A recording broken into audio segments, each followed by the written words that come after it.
L'histoire commence alors que le groupe d'un héros combat un roi démon. Le roi est féroce, mais les héros parviennent à le maintenir en place avec de la magie. Le démon déclenche une puissante attaque, mais elle est bloquée par la barrière du mage. La bête continue de lancer des attaques dévastatrices, mais chacune est contrée par les héros. Le groupe chronomètre parfaitement son attaque finale, et le démon est finalement vaincu. À leur retour au château, les 4 mages qui ont aidé le héros à vaincre le roi démon sont célébrés. En reconnaissance de leurs efforts, le roi leur accorde un honneur très spécial. Ils sont les sages du feu, de la terre, de l'eau et du vent, et le roi déclare qu'il leur donnera les titres réservés aux plus puissants des mages. Il annonce qu'ils seront appelés les 4 empereurs, et tout le monde est stupéfait. Dans ce monde, seuls ceux de sang noble peuvent obtenir le titre d'empereur. Le sage nommé Eftel n'arrive pas à croire que ces titres leur soient attribués, et il est très honoré. Le roi reconnaît que dans ce monde de magie, Eftel n'est pas le plus puissant. Cependant, il a gagné un grand titre, et désormais, il sera connu sous le nom d'empereur de la foudre. Les autres sages reçoivent également leur titre, et tout le monde les applaudit. Alors que tous acclament, Eftel ne peut s'empêcher d'être ému. Après 40 ans d'études de la magie, ses efforts étaient enfin reconnus de la plus belle des manières. Bien des années plus tard, l'apprenti d'Eftel, nommé Merlin, lui annonce que le petit déjeuner est prêt. Eftel attend la journée avec impatience car elle sera remplie d'entraînement. Plus tard ce jour-là, Eftel entraîne ses élèves et les félicite pour leur bon travail. Un élève laisse tomber le rocher sur sa tête en essayant de maintenir un sort, et Eftel rappelle aux élèves de rester concentrés. S'ils ne peuvent pas se concentrer, ils ne pourront pas maintenir leur cercle magique tout en récitant l'incantation. Eftel finit par leur dire de relâcher le sort, et il est clair que les élèves sont épuisés. Il leur dit qu'il est temps d'essayer à nouveau les sorts de niveau 4, mais Merlin dit qu'il devrait se reposer. Eftel est pris au dépourvu par son inquiétude pour lui, mais il l'assure qu'il va bien. Un retour en arrière révèle qu'Eftel a trouvé Merlin après une catastrophe. Sa mère était un démon qui a perdu la vie en étant prise dans la bataille des héros contre le roi démon. Eftel est sûr que Merlin ne s'en souvient pas, mais il a mis fin à la vie de tant de membres de son clan. Il ne peut qu'éprouver de la culpabilité, d'autant plus qu'elle s'inquiète autant pour lui. Eftel passe outre pour rappeler aux élèves comment utiliser les sorts de niveau 4. Merlin veut avec empressement qu'il lui enseigne les sorts de niveau 6, mais les autres élèves font remarquer que c'est trop tôt. Eftel dit que Merlin est aussi fougueuse que toujours, et elle lui rappelle que c'est parce qu'elle est la meilleure élève de l'empereur de la foudre. Eftel ne répond pas lorsqu'on l'appelle ainsi, et il se demande simplement pourquoi Merlin est si pressé. Il lui rappelle que les fondamentaux sont importants, c'est pourquoi ils doivent s'entraîner à la concentration. Merlin dit avec urgence qu'elle doit se dépêcher de devenir plus forte, mais elle s'arrête avant de révéler pourquoi. Un peu plus tard, nous voyons ce qui motive réellement Merlin. Elle se tient devant une forêt dangereuse et se dit qu'elle ne doit pas avoir peur. Merlin est terrifié alors qu'elle entre dans la forêt, mais elle s'incite à continuer d'avancer. Finalement, elle arrive à une grotte et se dit qu'elle doit vaincre le monstre qui vit à l'intérieur. Ce sera la seule façon pour elle de pouvoir véritablement se dire la meilleure élève de l'empereur de la foudre. Une fois qu'elle le sera devenue, elle pourra enseigner à tous afin qu'Eftel n'ait plus à le faire. Tout ce que Merlin veut, c'est qu'Eftel puisse enfin se détendre et se reposer. Malheureusement, les choses ne se passent pas si bien, car quelques instants plus tard, nous voyons Merlin courir pour sauver sa vie. Elle est poursuivie par la bête de la grotte, et elle n'arrive pas à croire que la magie de niveau 4 n'ait pas fonctionné contre elle. Ses attaques n'ont rien fait, elle n'a donc plus qu'une seule option. Elle se tourne vers le monstre et commence une incantation. Alors qu'elle prépare son attaque, elle se rappelle de se concentrer, comme Eftel le lui a appris. Ce n'est pas facile car elle prépare un sort de niveau 6 et le monstre s'approche rapidement. Elle est sur le point d'être attaquée, alors elle libère le sort. Elle est ravie de voir que le sort a fonctionné, mais cela ne dure pas longtemps. Le monstre est tout simplement trop puissant et il l'attaque. Merlin est en grand danger alors que la bête s'approche d'elle et se prépare à mettre fin à ses jours. À ce moment-là, Merlin est soulagée lorsqu'elle voit qu'Eftel est arrivée pour l'aider. Malheureusement, il gronde Merlin en lui rappelant qu'il lui avait dit de rester loin de cette forêt. Merlin s'excuse, et Eftel lui dit d'écouter attentivement. Il fait remarquer qu'elle a le plus grand potentiel parmi tous ses élèves, mais qu'elle est trop pressée. Il explique que le pouvoir que l'on s'empresse de maîtriser n'est pas un véritable pouvoir. À cet instant, Merlin est horrifié alors que le monstre se prépare à attaquer de nouveau. Eftel ne fait même pas face à la bête, étant simplement contrarié d'avoir été interrompu dans son cours. D'un simple mouvement de poignet, Eftel déclenche un sort de niveau 10. Les dégâts consument une grande partie de la forêt, et Merlin regarde, émerveillé. Ensuite, Merlin s'émerveille de la force d'Eftel. Eftel lui dit qu'elle a assez étudié pour aujourd'hui, et il la renvoie. Malheureusement, il s'effondre par terre et crache du sang. Eftel maudit sa maladie, et il réalise que Merlin vient de le voir s'effondrer. Merlin révèle que ce n'est pas la première fois, et elle sait qu'il est malade. Elle révèle que c'est pour cela qu'elle voulait apprendre aussi vite que possible, pour pouvoir l'aider. Eftel est stupéfait car Merlin a travaillé si dur, et c'était pour lui. Merlin insiste sur le fait qu'il doit prendre soin de lui, donc il devrait se reposer autant que possible. Malheureusement, Eftel fait remarquer qu'il n'a plus beaucoup de temps, donc il n'a pas de temps à perdre à se reposer. Merlin ne comprend pas pourquoi il continue à s'entraîner à la magie alors qu'il est si malade. Eftel explique simplement qu'il veut former les élèves talentueux qui viendront après lui, tout comme Merlin. Il poursuit en disant qu'il fut un temps où il voulait être le plus fort du monde. Chaque mage veut être le plus grand de tous les temps, et il ne faisait pas exception. Malheureusement, il a fini par réaliser qu'il n'atteindrait jamais ce rêve. Merlin n'arrive pas à croire ce qu'elle entend car elle sait à quel point il est fort. Elle dit que l'empereur de la foudre est le plus fort de tous, et elle fait remarquer que même aujourd'hui, il a utilisé un sort de niveau 10 sans effort. Eftel le reconnaît, mais cela ne suffit toujours pas comparé aux jeunes mages et à leur talent. Eftel sait qu'il ne peut pas rivaliser. Même lors du combat contre le roi démon, il avait du mal alors qu'il était le plus âgé d'entre eux. Le lendemain, l'un des élèves d'Eftel arrive avec une nouvelle urgente. Il révèle que l'empereur de la flamme a terminé sa théorie sur l'aptitude magique. Eftel est stupéfait et il examine les détails. Il n'arrive pas à croire ce qu'il lit car la découverte de l'aptitude magique d'une personne a longtemps été considérée comme impossible. Eftel est émerveillé en lisant comment cela se fait réellement. Comme il l'avait toujours soupçonné, l'empereur de la flamme s'avère être un génie. L'élève d'Eftel se demande ce qu'il va faire, alors Eftel dit qu'il devrait essayer. Il rassemble ses élèves et fait les préparatifs pour découvrir quelles sont leurs aptitudes magiques. La première étape consiste à placer un seul cheveu du sujet dans une fiole. Celui-ci est immergé dans une eau magique spéciale traitée pour chaque élément. Merlin est la première à être testée, et les élèves sont étonnés lorsque son cheveu réagit avec l'eau magique. Les fioles bleues et vertes brillent, alors ils se demandent ce que cela signifie. Selon le document de l'empereur de la flamme, la force de la lumière et la profondeur de la couleur indiquent un rang entre eux et S. Quant au résultat de Merlin, le vert et le bleu brillent intensément et sont colorés. Cela signifie qu'elle a une aptitude de rang S à la fois pour l'eau et le vent. Les autres éprouvettes sont rouges et marron, ce qui signifie que son feu est de rang C et sa terre de rang B. Tous les élèves sont émerveillés, mais Eftel remarque que cela ne semble pas signifier grand-chose pour Merlin. Cependant, il l'a élevée depuis qu'elle était bébé, donc il sait ce que cela signifie. Compte tenu de ce qu'il sait de son aptitude magique, les résultats de ce test sont précis à 100%. La manière actuelle dont les gens apprennent la magie dans ce monde consiste à faire étudier à un élève les sorts de base de tous les types. Après un certain temps, ils décident de ce qu'ils pensent être leur aptitude. Cependant, avec ce test, ils pourront le savoir dès leur entrée à l'école. Eftel se corrige en réalisant que désormais, ils pourront connaître l'aptitude de quelqu'un au moment de sa naissance.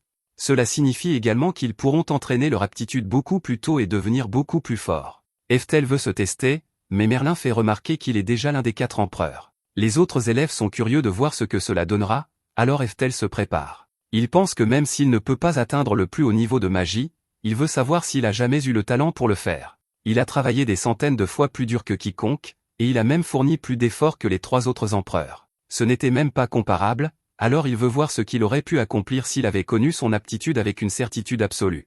À la surprise générale, le test montre que son eau est incolore. Incolore signifie aucune aptitude du tout, mais les élèves n'y croient pas.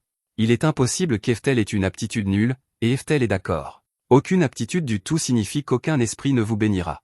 Eftel a vraiment du mal à accepter cela, et il se rappelle désespérément qu'il est l'empereur de la foudre. Merlin est sûr qu'ils ont dû faire une erreur, alors elle dit qu'il devrait réessayer. Eftel est d'accord avec elle, alors il continue d'essayer. Malheureusement, peu importe le nombre de fois qu'ils essaient, la fiole reste incolore. Finalement, Eftel est forcé d'accepter qu'il n'a jamais eu d'aptitude. Il réalise maintenant que cela a du sens car il lui a toujours fallu plus de temps qu'à tout le monde pour apprendre la magie. Ce n'est que grâce à ses efforts incessants qu'il est devenu meilleur que les autres. Il détermine que la raison pour laquelle il ne pouvait pas battre les autres empereurs, et la raison pour laquelle ils l'ont toujours surpassé, était qu'il n'avait pas d'aptitude magique. Alors qu'il accepte ce simple fait, son corps commence à se dégrader à nouveau.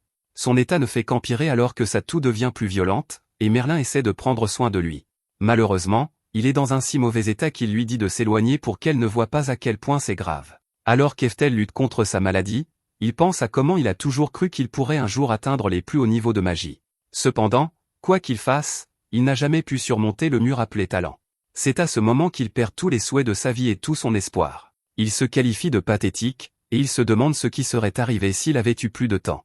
Sa vie commence à s'éteindre, et au lieu de s'en aller paisiblement, il part avec des regrets infinis. Il est submergé par la frustration, mais il n'a plus de temps, et sa vie prend fin. À ce moment-là, une compétence mystérieuse s'active et utilise la seconde réincarnation. Eftel se retrouve dans un endroit lumineux, et il ne se souvient de rien. La dernière fois qu'il était ici, c'était il y a 50 ans, et il ne se souvient pas qu'il possède la compétence de réincarnation. Une déesse apparaît devant lui, et il se souvient que c'est ici qu'il l'a rencontrée pour la première fois. C'était après qu'il eut mis fin à sa première vie dans un monde différent du précédent. La déesse le salue et lui rappelle ce qui s'est passé. La compétence d'Eftel, appelée indomptable, lui donne le pouvoir de travailler vers son objectif sans jamais abandonner. Eftel est surpris, mais cela explique pourquoi il n'a jamais pu renoncer à quoi que ce soit. La déesse déclare maintenant qu'il est temps pour la seconde réincarnation d'Eftel. Comme la dernière fois, il peut choisir 2 compétences de départ bonus. Elle lui propose quelques options, mais Eftel les refuse toutes. Il explique qu'il possède encore toutes les connaissances magiques qu'il a acquises au cours de 2 vies. S'il obtient juste le temps de fournir plus d'efforts pour s'améliorer, alors c'est tout ce dont il a besoin.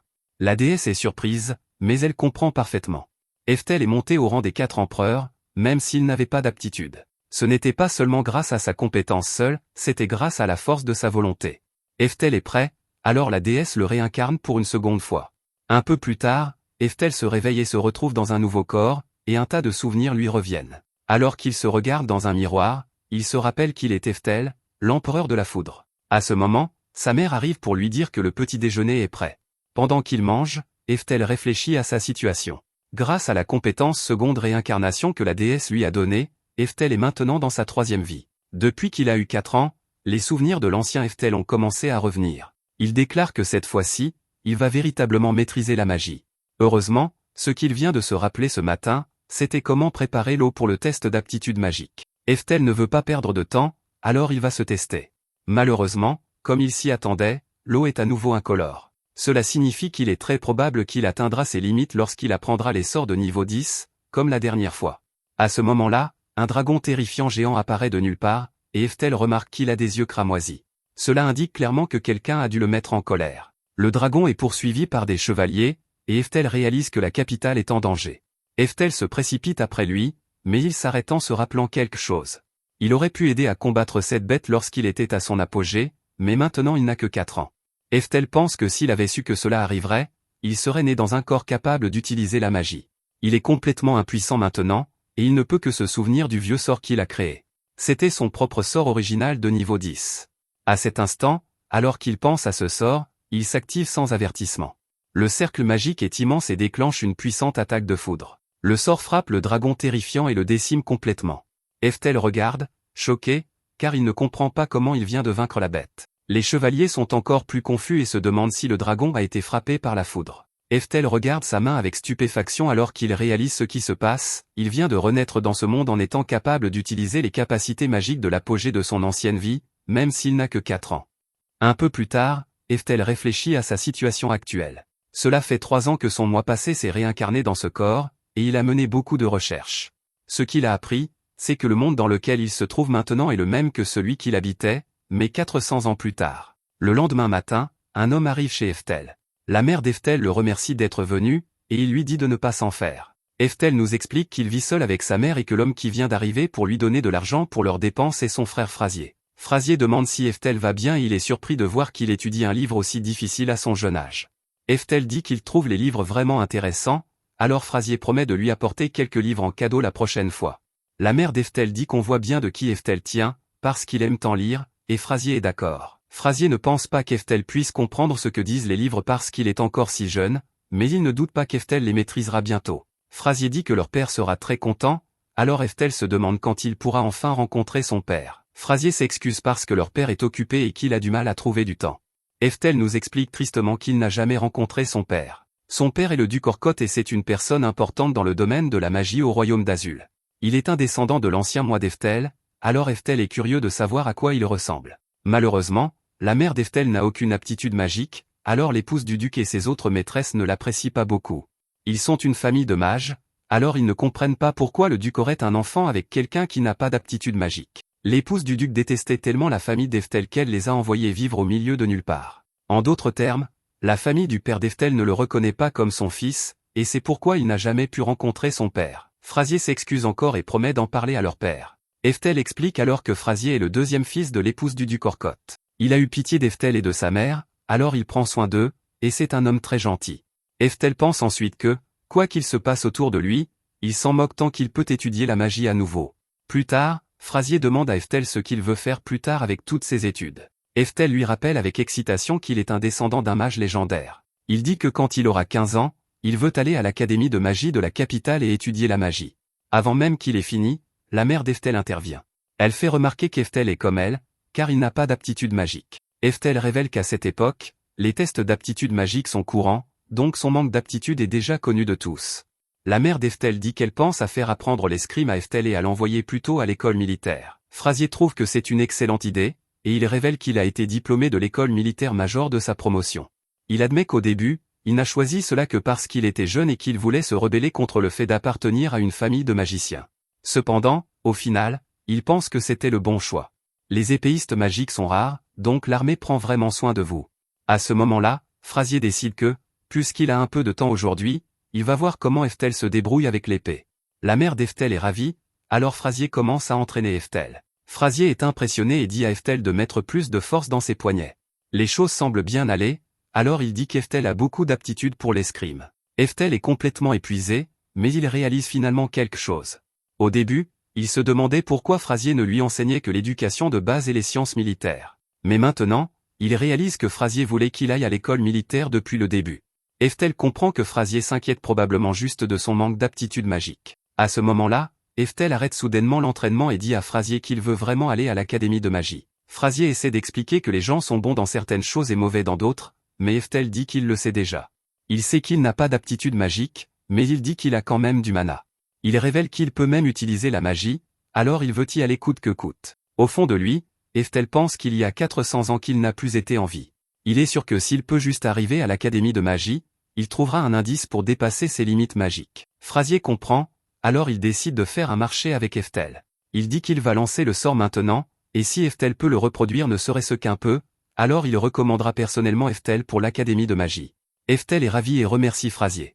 Au fond de lui, cependant, Frazier s'excuse auprès d'Eftel car il sait que ce qu'il fait est un peu cruel. Il s'attend à ce qu'Eftel échoue et il se sent vraiment mal. Il espère seulement que cela aidera Eftel à voir la réalité et à comprendre ses limites. Frazier dit à Eftel de regarder attentivement et il commence une longue incantation. Il dit tout un tas de mots et fait tout un tas de pauses, puis il libère le sort. Son attaque tranche un arbre en deux et il est complètement épuisé. Frazier est fier de lui pour avoir utilisé un sort de niveau 2 et il est sûr que cela a dû sembler être un miracle à Eftel. Il est cependant choqué quand Eftel demande si c'était tout. Eftel n'est pas du tout impressionné et Frazier n'en croit pas ses oreilles. Il explique immédiatement qu'utiliser de la magie de ce niveau demande beaucoup d'efforts. Avant qu'il ait fini, Eftel libère le même sort en une fraction de seconde. Le vent autour de son attaque surprend Frazier, mais il est encore plus choqué par ce qu'il voit. L'attaque d'Eftel a enlevé un énorme morceau de la forêt, et Frazier n'arrive pas à croire qu'un enfant de 7 ans ait pu utiliser une telle magie. Ce qui est encore plus choquant, c'est qu'il l'a fait instantanément, sans incantation. Seul un sage qui s'est entraîné pendant des décennies devrait pouvoir faire cela, et aucun enfant de 7 ans ne pourrait jamais le faire. Il demande à Eftel ce qu'il a fait et Eftel s'excuse rapidement. Il se souvient qu'il était censé juste copier le sort, mais cela s'est retrouvé plus proche d'un niveau 4. Frazier est hors de lui car le niveau 4 est une magie ultra avancée. Cela déroute Eftel parce qu'il a toujours considéré le niveau 4 comme une magie moindre. Frazier exige de savoir comment Eftel peut utiliser une magie aussi avancée et Eftel a du mal à trouver une réponse. Il ne peut pas révéler qu'il a été réincarné, alors il doit trouver autre chose. Il dit simplement qu'il ne peut pas vraiment expliquer pourquoi, il adapte juste les connaissances et le pouvoir magique qu'il a acquis par ses études à son corps et à son cerveau. Eftel admet alors avec désinvolture que la vérité est qu'il peut en fait faire de la magie jusqu'au niveau 10. C'en est trop pour Frazier, car le niveau 10 est une technologie perdue, et il s'évanouit. Eftel essaie de réveiller son frère, mais en vain. Il pense qu'il n'a jamais laissé personne dans cette vie le voir utiliser la magie auparavant. Cependant, d'après la réaction de Frazier, il comprend que quelque chose ne va pas. À ce moment-là, il se souvient que quand il a vaincu le dragon, tout le monde a qualifié sa magie de miracle et a dit qu'un dieu les avait sauvés. Eftel réalise rapidement que quelque chose ne tourne pas rond à cette époque. Pendant que Frazier se remet, Eftel lit quelques livres sur les niveaux magiques, et tout s'éclaire enfin pour lui. Il ne sait pas ce qui s'est passé au cours de ces 400 dernières années, mais il semble que la culture magique ait beaucoup décliné depuis son époque. Ce qui était autrefois une magie ultra avancée est maintenant considéré comme une technologie perdue et lancer des sorts sans incantation n'est plus courant non plus. Cela explique pourquoi Frazier s'est évanoui, alors Eftel décide qu'il devrait s'excuser auprès de lui. À ce moment-là, Frazier se réveille et il est toujours sous le choc qu'un enfant de 7 ans lance des sorts sans incantation. Eftel a décidé de brouiller les pistes, alors il raconte à Frazier une histoire complètement différente. Il dit que Frazier a utilisé un sort incroyable pour faire exploser un arbre et qu'une partie lui a heurté la tête et l'a assommé. Frazier gobe l'histoire complètement et il se convainc que c'est forcément ce qui s'est passé. À partir de ce moment, Eftel décida qu'il étudierait la magie en secret.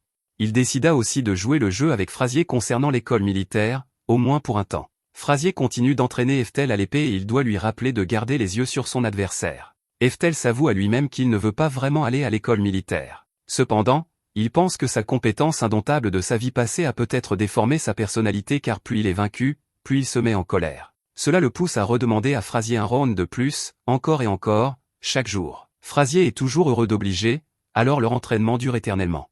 Quand Eftel a 10 ans, il commence à penser qu'il veut devenir plus fort dans les arts martiaux d'une manière qui va au-delà de la simple magie. Il détruit complètement une bûche qui tombe et il en est venu à réaliser qu'utiliser une épée est en fait très amusant. Aussi, il pense que le titre de plus fort épéiste magique serait plutôt cool. À ce stade, Frazier lui apprend à se battre 3 fois par semaine. À ce moment-là, Frazier annonce qu'aujourd'hui, ils vont faire quelque chose d'un peu différent et avoir une leçon spéciale. Il révèle qu'il a fait venir un entraîneur spécial pour enseigner à Eftel à sa place. Un homme massif arrive et il demande si Eftel est le gamin dont Frazier lui a parlé. Frazier confirme que c'est lui et Eftel est intimidé par la carrure de ce grand type. Frazier le présente comme Monsieur Moria, l'ancien commandant des chevaliers du royaume d'Azul. Eftel se présente, mais Moria lui dit juste de l'attaquer quand il sera prêt. Il laissera même Eftel porter le premier coup, alors Frazier lui souhaite bonne chance. Eftel l'a bien entendu, mais il ne trouve aucune ouverture du tout. Rien qu'en regardant Moria, il peut dire qu'il est incroyablement fort. Moria s'impatiente parce qu'Eftel reste planté là, alors il décide de faire le premier mouvement lui-même. Eftel réalise que face à la puissance de Moria, ce n'est pas qu'il ne veut pas bouger, c'est qu'il ne peut pas bouger. Moria déclare qu'il est prêt et il apparaît immédiatement devant Eftel. Moria est si rapide qu'Eftel ne voit même pas son épée bouger et on lui dit qu'il est trop lent pour réagir. Moria demande si c'est tout ce qu'il a, mais Eftel n'abandonne pas. Eftel utilise l'amélioration des capacités physiques et Moria est impressionné qu'il puisse l'utiliser à son âge. Eftel déchaîne une pluie d'attaques, alors Moria dit qu'il voit pourquoi Frazier l'a recommandé. Eftel est confus parce qu'il ne savait pas qu'il était recommandé pour quoi que ce soit. Frazier explique que quand il enseignait à Eftel, il a réalisé qu'il y avait une faible quantité de mana dans sa main chaque fois qu'il tenait une épée. Eftel n'a pas d'aptitude magique, mais il peut contrôler le mana dans son corps de manière étonnamment fluide, presque comme un vrai mage ou un sage. Eftel pense en lui-même que cela a du sens parce qu'il était en fait un sage. Moria rit de bon cœur car il n'arrive pas à croire qu'Eftel ne puisse pas utiliser la magie, mais qu'il puisse contrôler son mana comme un mage. Cela le fait bien rire, mais Eftel n'aime pas qu'on se moque de lui. Il pense qu'il pourrait gagner facilement s'il se laissait utiliser la magie. Cependant, il décide que ce serait sans intérêt de battre Moria de cette façon. Pour l'instant, tout ce qu'il veut, c'est le battre dans un vrai combat. Eftel essaie d'attaquer, mais l'épée de Moria est trop lourde. Moria lui dit qu'il manque de technique, et plus encore, qu'il manque de taille et de muscles. Il dit qu'il faudra au moins 3 ans de plus avant qu'Eftel soit à sa hauteur. Eftel lutte pour retenir l'attaque de Moria, mais quelque chose change. Eftel manœuvre très rapidement et il parvient à jeter Moria sur le dos. Frazier l'encourage, mais Eftel pense que son corps a bougé tout seul. Il reconnaît la technique qu'il vient d'utiliser et il se souvient qu'il a appris à faire des projections dans un monde différent de celui-ci. Il ne s'attendait jamais à ce que cela lui soit utile, mais heureusement, ça l'a été. Moria admet qu'une défaite est une défaite, et il déclare qu'Eftel a réussi le test. Eftel est confus quant au test dont il parle, alors Frazier révèle qu'il a oublié de mentionner quelque chose d'important. Monsieur Moria est en fait le directeur de la prestigieuse école des sciences militaires d'Azul. Cela signifie qu'à partir de l'âge de 15 ans, Eftel sera étudiant dans une véritable école militaire, et Frazier dit que sa mère sera si fière. Eftel est de plus en plus surpris à chaque mot, et Moria dit qu'il veut clarifier une chose. Il dit qu'il a peut-être perdu le combat, mais qu'il a gagné le duel à l'épée. Eftel ne comprend pas du tout cette logique, et il se demande comment cela a même pu arriver. Quelque temps plus tard, Frazier remarque qu'il va pleuvoir, et il demande à la mère d'Eftel où il est. Elle dit qu'Eftel est dehors en train de s'entraîner avec son épée et qu'il ne rentre jamais, même quand le temps est mauvais. Elle espère seulement qu'il ne sera pas trempé et qu'il n'attrapera pas froid. Sous la pluie, Eftel s'entraîne en réalité secrètement à la magie, et il lance un sort de niveau 10. L'attaque qu'il déclenche est dévastatrice, mais Eftel est perfectionniste. Il note qu'il y a encore un léger décalage quand il atteint le niveau 9 ou 10. Eftel pense que les jours de pluie comme ceux-ci sont parfaits car il peut s'entraîner à la magie sans que personne ne le remarque. À ce moment-là, Frazier accourt parce qu'il a vu un terrible éclair et qu'il était inquiet. Eftel minimise rapidement et dit qu'il va très bien. Il se gronde intérieurement car il a encore failli effrayer Frazier. Frazier lui rappelle qu'il va à l'école militaire l'année prochaine, alors il doit faire attention à ne pas se blesser. Au fond de lui, Eftel révèle son véritable plan. Depuis l'examen d'entrée, il a été décidé qu'il irait à l'école militaire. Dans ce monde, on devient adulte à 15 ans, et actuellement, Eftel a 14 ans. Cependant, Eftel n'a aucune intention d'aller réellement à l'école militaire. Les tests d'aptitude magique étant désormais partout, il sait qu'il lui sera difficile de suivre la voie de la magie de manière normale. C'est pourquoi, quand il aura 15 ans, il prévoit de quitter la maison et de rejoindre l'académie de magie par ses propres moyens. Sur le chemin du retour, Frazier annonce qu'il a une bonne nouvelle. Il révèle que leur père, le duc Orcotte, va enfin rencontrer Eftel. La mère d'Eftel est débordante de joie, et elle dit que c'est grâce à Frazier qui a tant appris à Eftel sur les sciences militaires et l'escrime. Elle dit à Eftel que c'est incroyable et qu'il est enfin devenu assez fort pour que son père le reconnaisse. Elle devient très émue, mais Eftel ne ressent pas la même chose. Au fond de lui, il ne pense pas qu'il y ait grand intérêt à rencontrer un homme qu'il a ignoré pendant 14 ans. Même Frazier devient émotif et se met à pleurer tellement il est heureux pour Eftel. La mère d'Eftel est sûre que leur père vient parce que Frazier s'est occupé d'Eftel chaque jour. Eftel décide de jouer le jeu car il ne veut pas attrister les deux. Plus tard, ils arrivent au manoir du duc Orcotte et Eftel est émerveillé par sa beauté.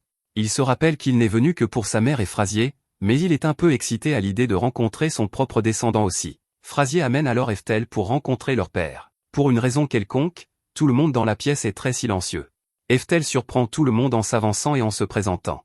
Il dit qu'il a toujours voulu rencontrer son père et tout le monde est stupéfait. Malheureusement, le duc dit immédiatement à Eftel de l'appeler duc Orcotte au lieu de père. Il dit qu'il n'a jamais reconnu Eftel et il déclare qu'Eftel fait honte à leur famille. Eftel est stupéfait car c'est ainsi que cet homme salue son fils pour la première fois en 14 ans. Eftel se contente d'acquiescer et l'appelle duc Orcotte. Le duc insulte Eftel en disant qu'il est un descendant de l'empereur de la foudre, mais qu'il n'a aucune aptitude magique. Il dit qu'Eftel est une honte totale, alors l'empereur de la foudre doit pleurer. Eftel pense en lui-même qu'il pleure sûrement, car il a enfin rencontré son descendant et le type s'est avéré être un parfait idiot. Eftel ne pourrait pas être plus déçu, alors il veut juste rentrer chez lui. Le duc évoque ensuite le fait qu'il a entendu dire qu'Eftel avait reçu une invitation spéciale pour l'école militaire. Il éclate d'un grand rire et dit que c'est une excellente nouvelle. Un instant, Eftel se demande si peut-être son père est finalement content de le voir, et qu'il n'est peut-être pas si mauvais. Cet espoir est rapidement anéanti lorsque le duc révèle la véritable raison de sa joie. Il rit seulement parce que maintenant il n'aura plus à payer pour la nourriture d'Eftel. Puisqu'Eftel y va sur invitation, il aura tous ses repas et son logement gratuit et recevra même une bourse à partir de sa 3e année. Cela signifie que le duc n'aura pas à dépenser d'argent pour lui. Tout cela convient au duc tant qu'Eftel ne fait pas honte au nom de la famille. Eftel retire silencieusement tout ce qu'il a dit et il décide que ce type est une ordure complète. Il se demande si le duc l'a vraiment fait venir jusqu'ici juste pour dire tout cela. À ce moment-là, le duc appelle un autre de ses fils nommé Yohem. Il dit à Yohem que même s'il n'a eu Eftel que sur un coup de tête, les gens vont quand même penser qu'il fait partie de sa famille. Il veut que Yohem voie si Eftel est assez fort pour éviter de se ridiculiser à l'école militaire. Yohem comprend que son père veut qu'il donne une leçon au chien et il accepte la tâche avec joie. Ce type rit comme un psychopathe et Frazier s'alarme vraiment. Eftel devient très sérieux car il comprend très clairement maintenant quel était le but de cette rencontre. Tout le monde sort pour que Yohem puisse tester la force d'Eftel. Frazier prévient que Yohem n'en a peut-être pas l'air, mais qu'il est en réalité très compétent, il a obtenu les meilleures notes en escrime à l'école, et il est très dangereux. Même s'il ne s'agit que d'un combat simulé, Frazier dit à Eftel de se rendre si nécessaire. Eftel accepte, mais dans son esprit, il pense déjà que tout cela est énervant. Yohem nargue notre héros alors que le combat est sur le point de commencer, en disant que c'est sa dernière chance de s'enfuir. Yohem est cependant pris au dépourvu quand Eftel dit qu'il ne partira pas. Yohem abandonne alors l'épée, qui est bien plus lourde que les armes d'entraînement normales. Il explique qu'on l'appelle une épée en bois dur, et qu'il ne les utilise pas habituellement. Il dit qu'un coup solide avec cette épée pourrait briser des os ou même enfoncer un crâne. Yohem est sûr qu'Eftel sait ce que cela signifie, mais en réalité, il ne le sait pas. Yohem explique qu'en tant que fils aîné de la vraie famille, il donnera une vraie leçon à Eftel et à sa sotte de mère. Eftel est évidemment contrarié par cela, et Yohem ne fait qu'empirer les choses. Il explique que personne dans la famille ne les aime, et que la mère d'Eftel a supplié leur père de donner naissance à Eftel, ni l'un ni l'autre n'ont d'aptitude magique, et ils font honte à toute la famille. Yohem aimerait mettre fin à la vie de la mère d'Eftel, mais il devra se contenter de tuer Eftel à la place. Il permet à Eftel d'attaquer le premier, mais notre héros est figé sur place. Yohem se demande s'il pleure, mais Eftel est en réalité furieux, il est incroyablement déçu car ses descendants sont le pire genre de personnes. Yohem insulte la mère d'Eftel une dernière fois de la manière la plus dégoûtante, et Eftel en a assez. Eftel submerge instantanément son adversaire avec ses frappes, et Yohem peut à peine bloquer les attaques. Eftel est vraiment déçu maintenant, et il se demande si Yohem sait même se servir d'une épée. Yohem finit par célébrer lorsqu'il bloque une frappe lourde, mais Eftel n'a pas fini. Eftel utilise le renforcement physique, et il ajoute une tonne de pression à son attaque. Yohem est horrifié, et il se demande si c'est vraiment le même gamin d'il y a un instant. Il n'a aucun espoir de se défendre contre cette attaque, et tout le monde est stupéfait quand Eftel le repousse. Eftel le bête si sévèrement que Yoim se retrouve impuissant au sol. Le combat est terminé, mais Eftel se soucie plus d'envoyer un message, et il dit à Yoim qu'il ne dira cela qu'une seule fois, si Yoim insulte encore sa mère, il mettra fin à sa vie. Eftel change de ton après avoir laissé Yoim inconscient, et il dit à sa mère qu'il est temps de rentrer à la maison. Même sa mère doit se demander si c'est vraiment le même Eftel qu'elle connaît, et Eftel l'assure que c'est le cas. Quant à son père, Eftel n'oublie pas de le remercier pour l'invitation. Le duc est terrifié maintenant, alors il souhaite simplement à Eftel d'aller à l'école militaire l'année suivante. Après un certain temps, Eftel pense à comment il pensait que le camp du duc Orko se vengerait d'une manière ou d'une autre, cela fait 2 semaines, et rien ne s'est passé, alors Eftel et sa mère profitent de leur vie paisible. Juste à ce moment-là, Frasier arrive soudainement chez eux en portant un bébé avec lui. Eftel se demande ce qui se passe, et un regard dans le passé révèle ce qui s'est passé. Au château, Frasier a annoncé à la garde royale que les chevaliers sacrés et l'armée d'Azula partaient au combat, cela signifiait que, pendant leur absence, c'était à eux de défendre la capitale. La situation était si dangereuse que Frasier a dit qu'il devrait faire venir des enfants de l'école militaire pour protéger la ville. Frasier a expliqué à son bras droit que la faction du ministre prévoit d'assassiner le prince pendant que leurs forces principales sont parties. C'est alors qu'un garde l'a informé urgemment que des barbares attaquaient la capitale. Il n'avait plus de temps, alors Frasier a dit qu'il devait mettre le prince en sécurité quelque part. Frasier explique maintenant à Eftel que c'est arrivé si soudainement, et que la maison d'Eftel était le seul endroit sur auquel il pouvait penser.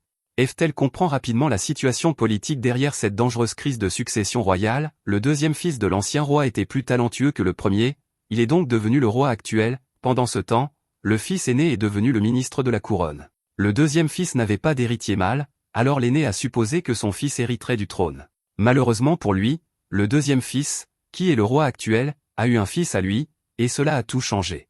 Le fils du roi serait bien sûr l'héritier du trône, ce qui a contrarié le ministre. Maintenant, la faction du ministre veut mettre fin à la vie du bébé prince afin qu'il puisse être complètement retiré de la succession. Eftel ne peut que se demander comment des barbares ont pu entrer dans la capitale alors que leur défense était déjà renforcée. Frasier admet qu'il croit que le duc est derrière tout cela, si le trône change de main, alors le duc Orko sera celui qui bénéficiera le plus en termes de statut et de pouvoir. Il est difficile de savoir à qui ils peuvent faire confiance, alors Eftel se demande ce qui va se passer maintenant. Frasier dit que, puisqu'ils ne peuvent pas retourner dans la capitale, ils devront traverser la frontière pour mettre le prince en sécurité avec leur armée principale. Frasier se prépare à partir, mais Eftel choque tout le monde lorsqu'il arrive à la porte en tenue complète, il exige qu'il le laisse venir, et sa mère est inquiète. Le bras droit de Frasier, nommé Moria, est content car plus ils sont dead, mieux c'est. Eftel se souvient comment Azul a soutenu les héros contre le roi démon dans sa vie antérieure, à cause de cette dette, il se sent responsable de protéger ce pays des traîtres. Par-dessus tout, il refuse de laisser son père et ses hommes s'en tirer. Après avoir fait tout cela, Eftel part pour ce voyage, et il s'excuse auprès de sa mère de l'inquiéter. Finalement, le groupe traverse la forêt de Nil vers la frontière. Cependant, Eftel remarque que la forêt est étrangement silencieuse, et qu'il n'y a d'animaux nulle part. Juste alors, ils entendent un bruit tonitruant, et Frasier ne sait pas ce qui se passe, tout ce qu'il sait, c'est que rester ici serait insensé, alors il se dépêche vers la sortie de la forêt.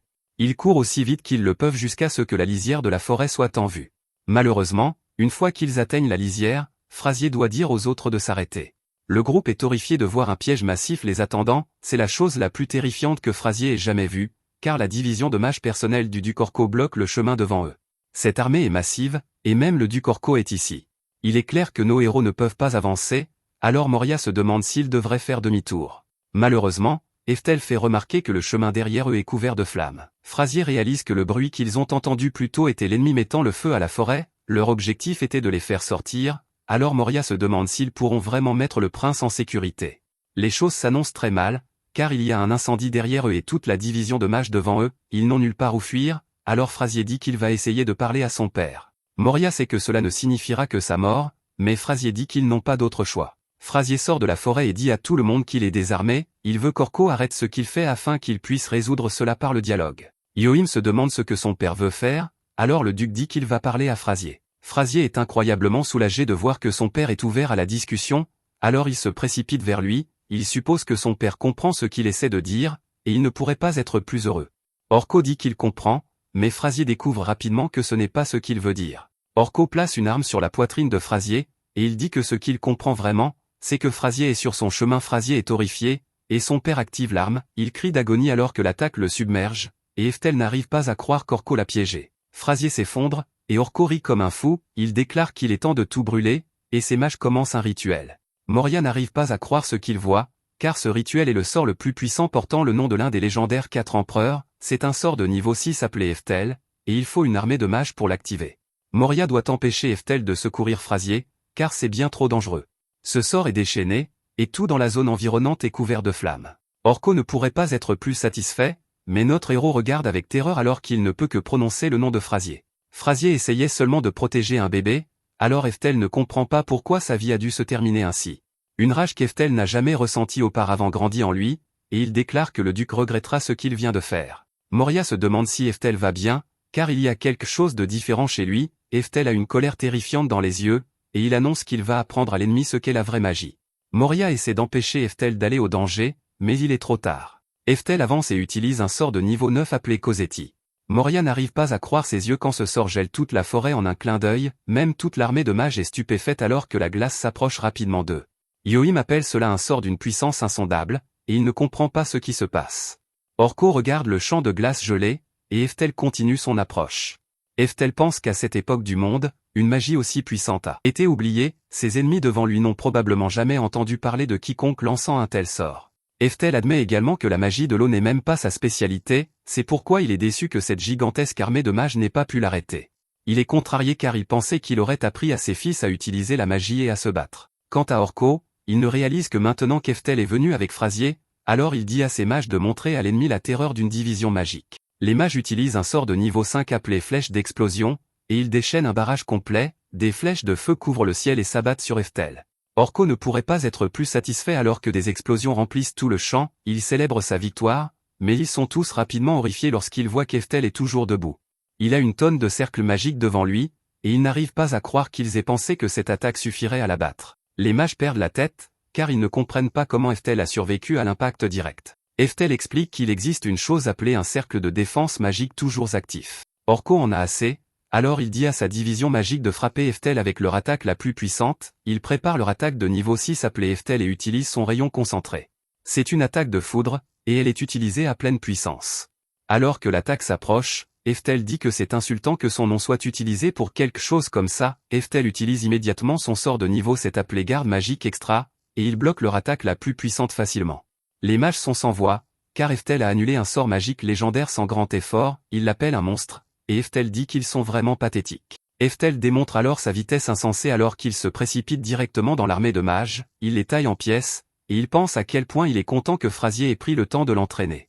Eftel décide alors qu'il s'entraînera à renforcer son épée avec de la magie, il utilise le sort de niveau 2 appelé bombe d'émeute, et son épée est couverte de magie.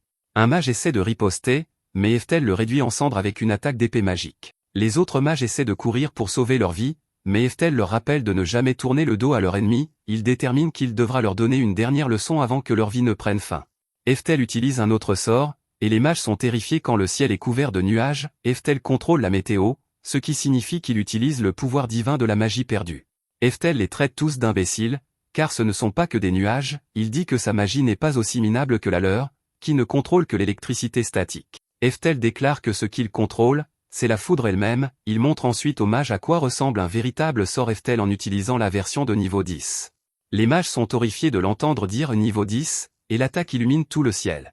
L'attaque massive finit par se terminer, et les seuls ennemis restants sont Orko et Yohim, ils sont protégés par la barrière d'Eftel, et ils se demandent s'ils sont maintenant en sécurité. Eftel arrive, et Yohim est furieux, il dit qu'Eftel ne s'en tirera pas comme ça après avoir attaqué les mages du duc, mais Eftel le met simplement endormi. Orko est furieux, mais Eftel le fait taire, il fait remarquer qu'Orko a tenté d'assassiner le prince héritier. Il dit que le conspirateur ne peut pas disparaître commodément avec ses hommes sans recevoir une punition appropriée. Orko essaie de dire à Eftel qu'il sera considéré comme un traître s'il l'attaque, Eftel l'assomme simplement et envoie un dernier message, il déclare qu'il ne fera preuve d'aucune pitié envers le genre de salaud qui tue son propre fils. Après cela, Eftel explique que le coup d'État a échoué, et qu'Orko et Yohim ont ensuite été exécutés publiquement. Un peu plus tard, nous voyons que Frazier a réussi à survivre d'une manière ou d'une autre, il s'avère qu'un collier de famille précieux est ce qui a fini par lui sauver la vie. Eftel reconnaît le collier, appelé la garde d'Oberon, comme un objet de sa vie antérieure, cela signifie que le vieux trésor de l'empereur de la foudre a sauvé Frazier 400 ans plus tard. Eftel est juste content que Frazier aille bien, alors il va lui faire un câlin. Eftel nous explique ensuite que, parce que Frazier a risqué sa vie pour protéger le prince, La famille a été autorisée à conserver son titre. Aussi, après l'exécution d'Orko, Frasier est devenu le nouveau chef de la maison. Plus tard, Eftel montre enfin à Frasier et Moria davantage de sa véritable force. Il utilise un fléau maléfique de niveau 7 et le combine avec la mauvaise herbe du chaos de niveau 7. Les dégâts sont immenses, et les gars n'arrivent pas à croire qu'Eftel ait utilisé 2 sorts de niveau 7 à la suite. Frasier se demande si c'est là le véritable pouvoir d'Eftel, et Eftel s'excuse de l'avoir caché. Il hésite à expliquer la raison de tant de secrets, mais Moria lui dit qu'il n'a pas besoin d'expliquer. Avec une telle puissance, Moria est sûr qu'Eftel a quelques secrets. Eftel pense à comment ils n'en ont aucune idée, et il n'y a aucun moyen qu'il puisse leur dire qu'il a été réincarné. Quant à son pouvoir massif, le groupe dit que cela restera un secret. Ils conviennent également qu'il serait préférable qu'Eftel n'utilise pas ce pouvoir insensé en présence d'autres personnes, car le monde entier sombrerait dans le chaos si quelqu'un le voyait. Frasier se demande ensuite ce qu'Eftel va faire après tout ce qui s'est passé. Eftel dit simplement qu'il veut toujours aller à l'école de magie et devenir plus fort. Moria est choqué, car Eftel a déjà plus de pouvoir que quiconque n'en aurait besoin. Eftel explique qu'il veut devenir encore plus fort dans un endroit entièrement équipé pour cela. Frasier est impressionné par la détermination de notre héros, et Moria déclare qu'il aidera Eftel à s'entraîner jusqu'à son départ. Il fait remarquer qu'être habile avec une épée est toujours une bonne chose, et Eftel est d'accord. Notre héros pense à comment il fait un autre pas majeur vers la véritable maîtrise de la magie. Merci d'avoir regardé mon résumé. N'oubliez pas d'aimer la vidéo.